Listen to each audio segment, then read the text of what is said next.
नमस्कार, एक बार फिर से स्वागत करते हैं आपका हमारे YouTube चैनल पर। दोस्तों, OROP यानी one rank one pension MSP बराबर आदि को लेकर यहाँ पर हम एक व्यक्तिगत राय आपके सामने रखने वाले हैं। वीडियो के माध्यम से हम आपको OROP को लेकर जो सैनिकों, सैन्यकर्मियों, जवानों, ऑफिसर के बीच में जो दो जातियाँ बनी हुई हैं उनके बारे में लेखक के जो ख्याल हैं वो हम आपको बता रहे हैं। आप भी अपने विचार यहाँ पर वीडियो के कमेंट बॉक्स में रख सकते हैं। दोस्तों, ज़रूर बताएं वीडियो के माध्यम से इनके द्वारा कही गई बात OROP जवानों और अधिकारियों के बीच में जो समानता एक कल्पना बनी हुई है वो क्या सही है, और इसके अलावा अपनी कीमती राय भी वीडियो के कमेंट बॉक्स में जरूर दें। चलिए दोस्तों, ज़्यादा वक्त न गंवाते स्टार्ट करते हैं आज की हमारी वीडियो। दोस्तों, समान रैंक समान पेंशन भारतीय सशस्त्र सेनाओं के कर्मचारियों के पेंशन एवं अन्य लाभ की गणना का आधार था। इसे पुनः स्थापित करने के लिए आंदोलन चला और अब उसे भारत सरकार ने स्वीकार कर लिया है, ऐसा गवर्नमेंट ने कहा है। सैनिक एक ऐसा शब्द है जिसमें दो जातियां हैं। जी हाँ, बिल्कुल दो जातियां हैं। इसमें लेखक का कहना है एक जाति है अफसर और दूसरी है अन्य रैंक। सैनिक शब्द सुनते ही आपको ख्याल आता होगा कि ये लोग रात में जगकर सीमाओं पे पहरा देते हैं, दुश्मन की गोलियां सीने पर लेते हैं, मातृभूमि का हर हाल में हिफाजत करते हैं। बिल्कुल ऐसा ही है। लेकिन क्या आप जानते हैं कि जब इनके हक की बात आती है तो मलाई सिर्फ एक ही जाति लूट ले जाती है, और ये वो जाति है एयर कंडीशन में से बैठकर जो लड़ाई लड़ते हैं, जवानों को गुलाम समझते हैं, अपने लिए अलग संडास अफसर संडास एवं अलग रसोई घर अफसर मैस बनाए हैं। इनके बच्चे अगर एक शब्द हिंदी बोल दे तो उन्हें थप्पड़ मारते हैं। इनके बच्चे कितने भी नालायक हो, उनका अफसर बनना तय होता है। एक किसान का लड़का कितना भी तेज हो, अगर अंग्रेजी कमजोर हो तो ये कहते हैं कि OLQ यानी कि अफसर लाइक क्वालिटी नहीं है। सेवानिवृत्त के पश्चात चुनाव के दिन गोल्फ एंजॉय करते हैं। अक्सर टेलीविजन पे सैनिकों की आवाज़ बनते हैं, लेकिन काम हमेशा अपनी जाति के फायदे के ही करते हैं, और ये लोग ही अफसर कहलाते हैं, और ये लोग ही OROP या फिर वित्तीय आयोग का ड्राफ्ट बनाए हैं। क्या आपको अब भी लगता है ये जाति दूसरी असहाय जाति अदर रैंक के साथ न्याय करेंगी? क्या आपको नहीं लगता कि दूसरी जाति का भी हर फोरम में पर्याप्त प्रतिनिधित्व होना चाहिए? ये शब्द लिखे हैं सूबेदार मेजर रिटायर बरेली उत्तर प्रदेश भारत रक्षक ब्रजेश कुमार जी द्वारा।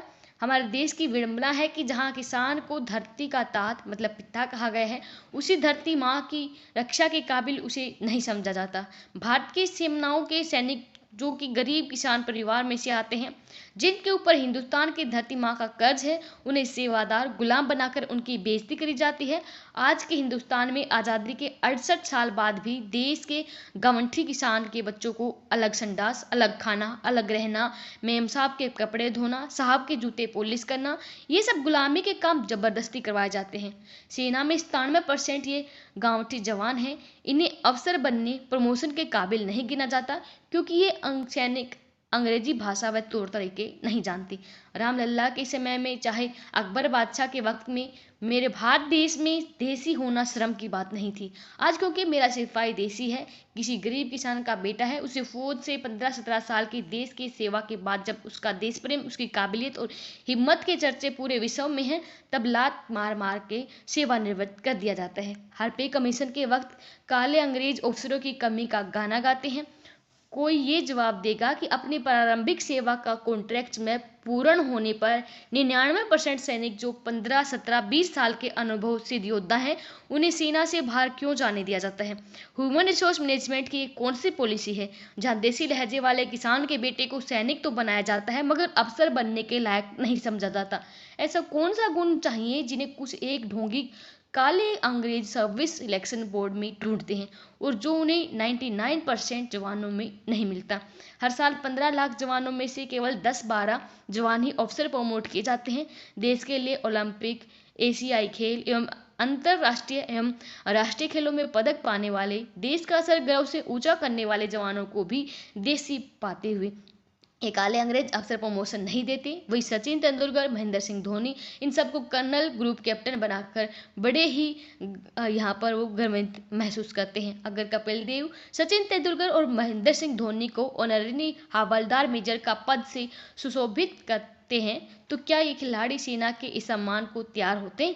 शायद नहीं, मगर इस देश को इसी सेना ने कई अंतर्राष्ट्रीय स्तर के खिलाड़ी दिए जिन्होंने ओलंपिक खेलों में भारत को जीत दिलाई, मगर बदले में सेना ने सम्मान दिया हवलदार मेजर का। हॉकी का जादूगर हवलदार मेजर ध्यानचंद उनमें से एक है।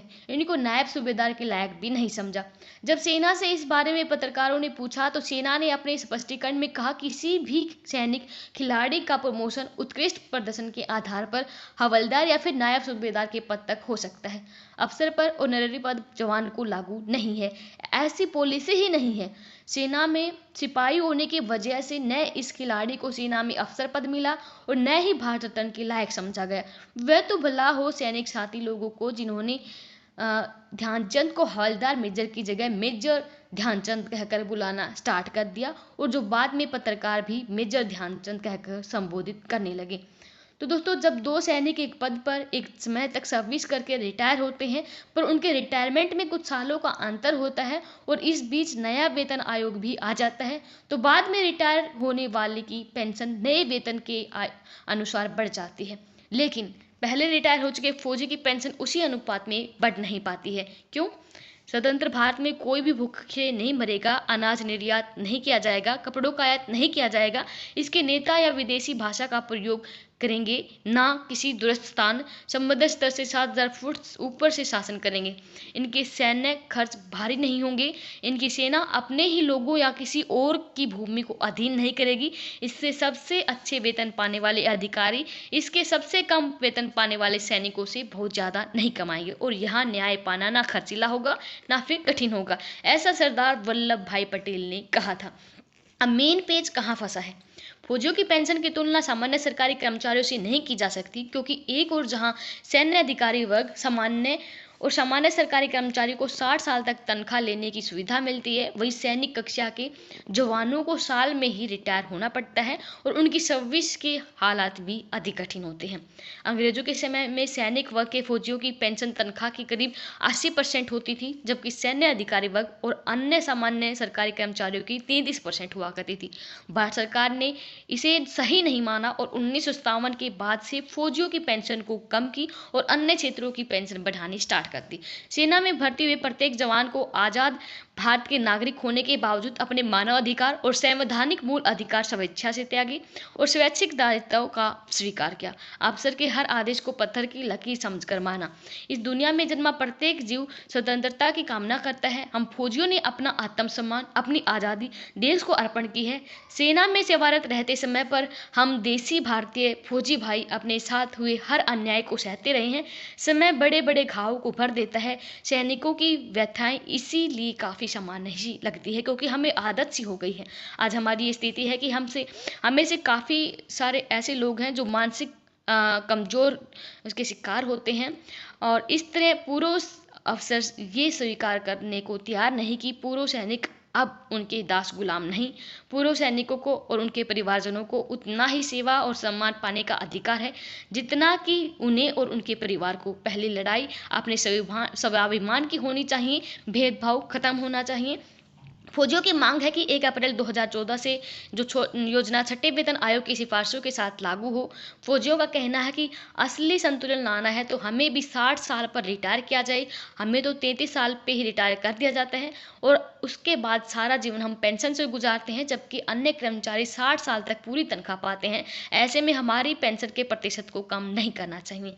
बहरहाल इस वक्त ये फौजी सिर्फ इतना ही चाहते हैं कि छठे वेतन आयोग को लागू करते हुए समान पद समान समय तक सर्विस कर चुके फौजियों को एक समान पेंशन दी जाए, चाहे दोनों किसी भी साल में रिटायर हों। अगर ये योजना लागू होती है तो करीब 25 लाख फौजियों उनके परिवारों को लाभ होगा और इसके लिए हर सरकार को करीब 9,000 करोड़ रुपए का अतिरिक्त भार सहना पड़ेगा।